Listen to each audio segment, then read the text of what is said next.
الرحیم۔ میں ڈاکٹر منظور حسین ملک آئی اسپیشلسٹ باورپور سے بول رہا ہوں۔ میں آج آپ کو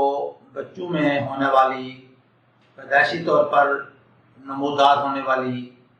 ایک رسولی کے بارے میں بتاؤں گا،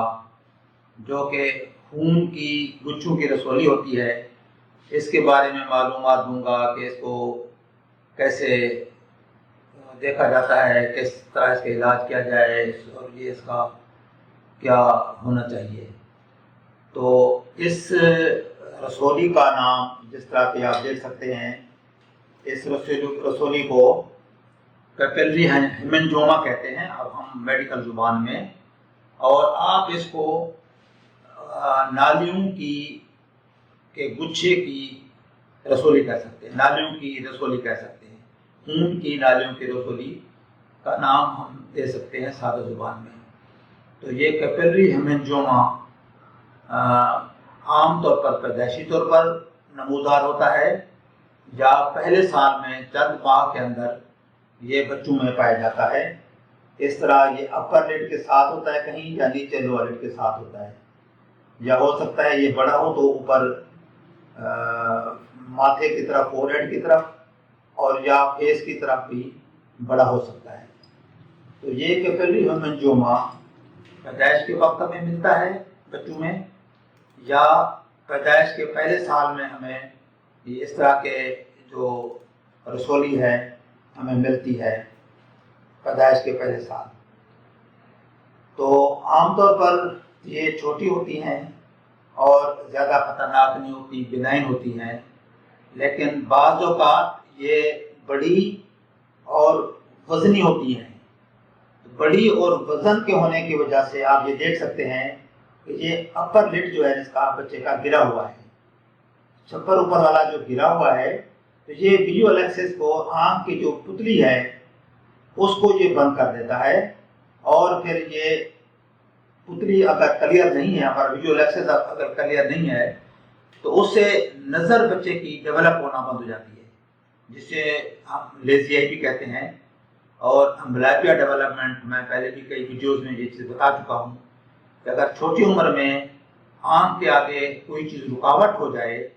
تو اس صورت میں پیچھے نظر بننا بند ہو جاتی ہے، رکاوٹ ہو جاتی ہے، تو اس کنڈیشن کو ہم کہتے ہیں لیزی آئی۔ تو لیزی آئی ڈیولپ ہونے سے بچانا ہوتا ہے پھر ہمیں۔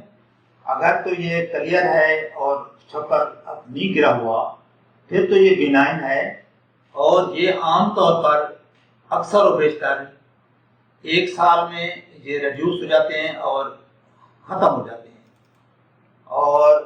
نہیں تو یہ جو ٹیومرز ہیں، یہ جو رسولیاں ہیں 30% 3 سال کے اندر غائب ہو جاتی ہیں، آہستہ آہستہ ریزالو ہو جاتی ہیں۔ 70% تقریباً 7 سال کے اندر یہ آہستہ آہستہ ریزالو ہو جاتی ہیں۔ لیکن اگر یہ ریزالو نہیں ہو رہی، یا شروع میں ہی اگر یہ سائز میں بڑی ہیں اور اگر پتلی کو کور کرتی ہیں، ابھی یہ پتلی تھوڑی سی کلیئر ہے، اس کو ہم اوائڈ کر سکتے ہیں، یا ہم اس کا علاج کر کے اس کو ہم ریموو کر سکتے ہیں، یا اس میں ہم سٹیرائڈ انجیکشن لگا سکتے ہیں۔ اس لین کے اندر سٹیرائڈ انجیکشن لگاتے ہیں، اس سے یہ پھر ریگریس اور ریزالو ہو جاتی ہے۔ دوسری صورت میں اگر یہ بڑی ہوں اور یہ انجیکشن سے ریزالو نہ ہوں تو اس صورت میں اس کی ہم آپریشن کر کے اس کو ریموو کرتے ہیں۔ تو اب یہ دیکھیں، یہ اتنی بڑی رسولی ہے کہ اس نے مکینیکلی چھپر کو نیچے گرایا ہوا ہے، چھپر نے آنکھ کو بند کیا ہوا ہے۔ اگر یہ آنکھ بند رہتی ہے اور چھپر آنکھ کے آگے ویژول ایکسس کو یہ بلاک کرتا ہے تو بچے کی نظر کی ڈیولپمنٹ جو ہے وہ رک جاتی ہے۔ تو ایسی کنڈیشن میں ہمیں سٹیرائڈ انجیکشن دے کر اس کو ریزالو کرنا چاہیے۔ اگر سٹیرائڈ سے نہیں ریزالو ہوتی تو پھر اس کو آپریشن کر کے اس کو ریموو کرنا چاہیے، تاکہ جو بچے کی نظر ہے وہ ڈیولپ ہو سکے، کیونکہ چھوٹی عمر میں بچے کی نظر ڈیولپ ہو رہی ہوتی ہے، اور اس طرح ہم اس کو ٹائملی اس کا علاج کر کے اس کی جو امبلائپیا ڈیولپمنٹ ہے اس کو ہم پریونٹ کر سکتے ہیں، تاکہ یہ جو مسئلہ ہے امبلائپیا لائف لانگ پرابلم ہو جاتا ہے بعض اوقات، اس کو ہم بچا سکتے ہیں اس کا بر وقت علاج کر کے۔ تو امید ہے کہ یہ ویڈیو آپ کو پسند آئی ہوگی، میں امید کرتا ہوں کہ یہ آپ دوسرے لوگوں سے بھی شیئر کریں گے تاکہ دوسرے لوگ بھی اس سے فائدہ اٹھا سکیں۔ السلام علیکم ورحمۃ اللہ۔